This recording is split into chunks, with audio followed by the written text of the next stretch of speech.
আসসালামু আলাইকুম দর্শক, আত্মপ্রকাশ করতে যাচ্ছে শিক্ষার্থীদের রাজনৈতিক দল জনশক্তি।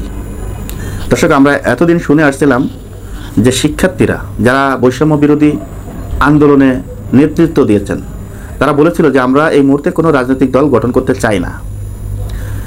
কিন্তু এর মাঝে আজকে ইত্তেফাকের একটা নিউজ আপনাদেরকে শোনাচ্ছি। সেই নিউজের কিছু অংশ শোনানোর পর কিন্তু এই বিষয় নিয়ে ব্যাখ্যা দেব।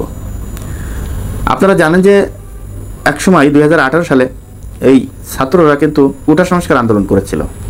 সেই আন্দোলনের নেতৃত্ব দিয়েছিলেন রাশেদ, নুরু, ফারুক সহ আরও অনেকেই।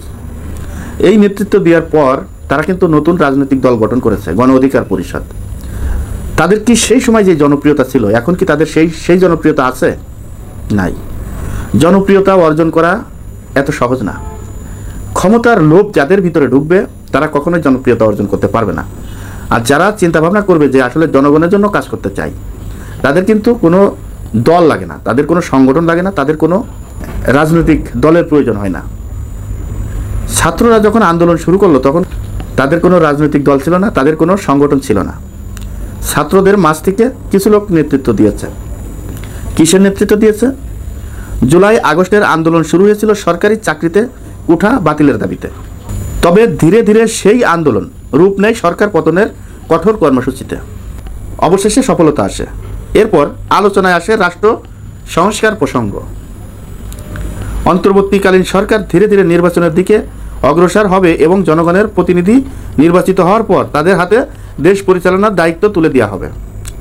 এই অবস্থায় আন্দোলনকারী শিক্ষার্থীরা এবার নিজেদের অবস্থান ভোটের ময়দানে দেখতে চান। ছাত্ররা জানিয়েছেন নতুন দলের মূল লক্ষ্য হবে জনগণের আস্থা অর্জন করা। আসলে কি তাই? জনগণের আস্থা অর্জন করার জন্য কি তারা নতুন রাজনৈতিক দল গঠন করতে যাচ্ছে? কখনোই না। তারা যে কোনোভাবেই হোক না কেন, সেটা বিএনপির হাত ধরে হোক, জামাতের হাত ধরে হোক, সাধারণ মানুষের হাত ধরে হোক, তারা কিন্তু একটা রাস্তা খুঁজে পেয়েছে। মানে তাদের সামনের দিকে আগানোর মতো একটা রাস্তা খুঁজে পেয়েছে। সেই রাস্তাটা এখন তারা চাচ্ছে যে এই রাস্তাটা আমরা ধরে রাখবো, এই রাস্তার থেকে আমরা সরে যাব না। কারণ তাদের ভিতরেও কিন্তু ক্ষমতার লোভ চলে এসেছে। দেখেন, টাকার লোভ, ক্ষমতার লোভ আর নারীর লোভ, এই তিনটা লোভ যারা কখনো না পায় তারাই শুধু বলে যে আমার এই ধরনের লোভ নাই। আর যারা এই ধরনের লোভ পায় তারা কখনো এই সুযোগ হাতছাড়া করতে চায় না।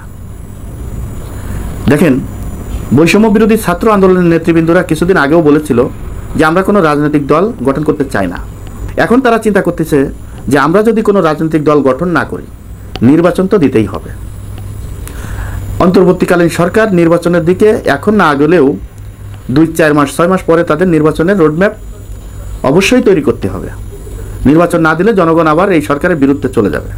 তা এখন যেহেতু নির্বাচন হয়েই যাবে, আজ না হোক কাল, সেহেতু আমাদের ক্ষমতা কিন্তু তখন থাকবে না। আমাদের ক্ষমতা না থাকলে তখন ক্ষমতা চলে যাবে। বিশেষ করে এখন বলা যাচ্ছে নিশ্চিতভাবে যে বিএনপি ক্ষমতায় যাবে। তো বিএনপির হাতে যখন ক্ষমতায় যাবে তখন আমাদের নেতৃত্ব থাকবে না। তখন আমাদের এই ক্ষমতা, আমরা এখন যেরকম ক্ষমতা প্রয়োগ করতেছি তখন কিন্তু এই ক্ষমতা প্রয়োগ করতে পারবো না। তা আমাদের এই ক্ষমতা ধরে রাখতে হলে আমাদের নিজেদের একটি দল গঠন করতে হবে, রাজনৈতিক দল গঠন করতে হবে, ভোটে অংশগ্রহণ করতে হবে। তাই তারা এই ক্ষমতার লোভে পড়ে গেছে অলরেডি। তাই তারা এখন নতুন রাজনৈতিক দল গঠন করে তারা নির্বাচনে অংশগ্রহণ করবে।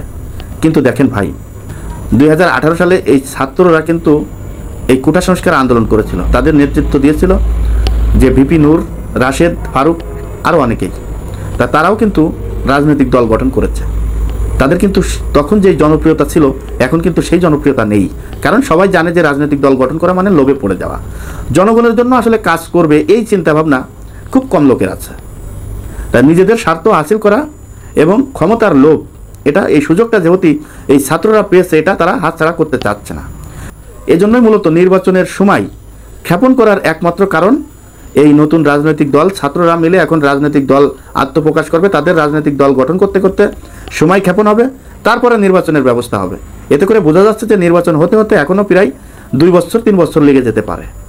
আর যদি তারা রাজনৈতিক দল গঠন করে যদি প্রক্রিয়াধীন থাকতে চায়, এরই মাঝে যদি নির্বাচনের কথা তারা যদি বলে যে নির্বাচন করে ফেলেন, তাহলে এই সরকার নির্বাচন করে ফেলবে। আর তারা যদি বলে যে না, নির্বাচন করা যাবে না, আমাদের দল আমরা গঠন করব। আমরা বিভিন্ন থানায় জেলায় আমরা কমিটি দেব এবং বাংলাদেশে 300 সিট যখন দেওয়ার মতো প্রস্তুতি নিতে পারবো তখন কিন্তু আপনারা নির্বাচনের প্রস্তুতি নেবেন। তাহলে কিন্তু দেখবেন যে এই নির্বাচন আরও 2-3 বছর পিছিয়ে গেছে। তা না হলে এই নির্বাচন 2-4-6 মাসের ভিতরে কিন্তু এই সরকার দিয়ে দিবে। দর্শক, আমি যে মন্তব্য করলাম, আমার মন্তব্য হয়তো বা আপনাদের কাছে ভালো না লাগতে পারে। যদি আপনাদের কোনো মন্তব্য থাকে এখানে আপনারা কমেন্ট বক্সে জানাতে পারেন।